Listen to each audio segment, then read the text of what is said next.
کسی زمانے میں ایک غیر مسلم نے اسلام قبول کیا تو اسے پوچھا گیا کہ اسلام کی کس قدر نے تجھے متاثر کیا؟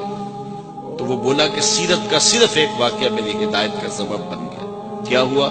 کہا مجلس رسول صلی اللہ علیہ وسلم لگی تھی، لوگوں کا ہجوم تھا۔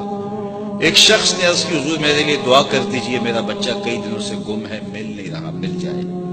قبل اس سے کہ حضور کے ہاتھ اٹھتے اور اجابت کے سارے در کھل جاتے۔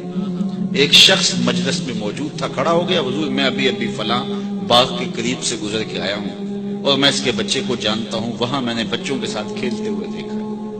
باپ نے جب سنا کہ میرا بچہ فلاں باغ میں ہے تو اس نے دوڑ لگا دی، فرمایا اسے بلاؤ۔ بلایا گیا، بہت جلدی؟ جی حضور آپ جانتے ہیں ایک باپ کے جذبات کیا ہوتے ہیں۔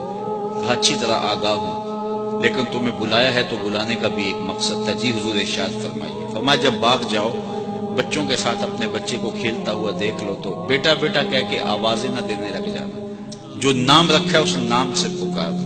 عرض کی حضور میرا بیٹا ہے، اگر میں بیٹا کہہ کے پکاروں گا تو حرج بھی کیا ہے؟ فرمایا تم کئی دنوں سے بچھڑے ہو، تمہارے لہجے میں بلا کا رس ہوگا اور تم نہیں جانتے، ہو سکتا ہے کھیلنے والوں میں کوئی یتیم بھی کھیل رہا ہو، اور جب تم اپنے بیٹے کو بیٹا کہہ کے پکارو گے، اتنا میٹھا لہجہ ہوگا تو اس کے دل پہ چوٹ لگے گی، کاش آج میرا باپ ہوتا تو مجھے بھی بیٹا کہہ کے پکار۔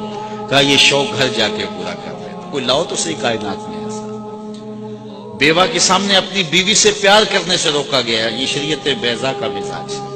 غریب کے سامنے اپنی دولت کی نمائش کرنے سے منع کیا گیا، بلکہ میرے حضور نے یہاں تک فرمایا اپنے گوشت کی خوشبو سے غریب ہمسائے کو تکلیف نہ دو، یا تو تھوڑا سا پانی زیادہ ڈال لو اور شوربے کی ایک پیالی ہمسایوں کے گھر بھی بھیج دو، اور اگر ایسا نہیں کر سکتے تو ایسے زاویے میں کھانا پکاؤ کہ اس کے بچوں تک مہک نہ پہنچے۔ بچے ہوتے ہیں، ضد کر بیٹھے تو وہ مزدور کیسے ضد پوری کرے گا؟ ان بلکتے بچوں کے آنسو کون پوچھے گا؟ وہ کیا کسی نے کہا نا دوپہر کو سلا دیتی ہے بچوں کو وہ اس ڈر سے، دوپہر کو سلا دیتی ہے بچوں کو وہ اس ڈر سے گلی میں پھر کھلونے بیچنے والا نہ آ جائے۔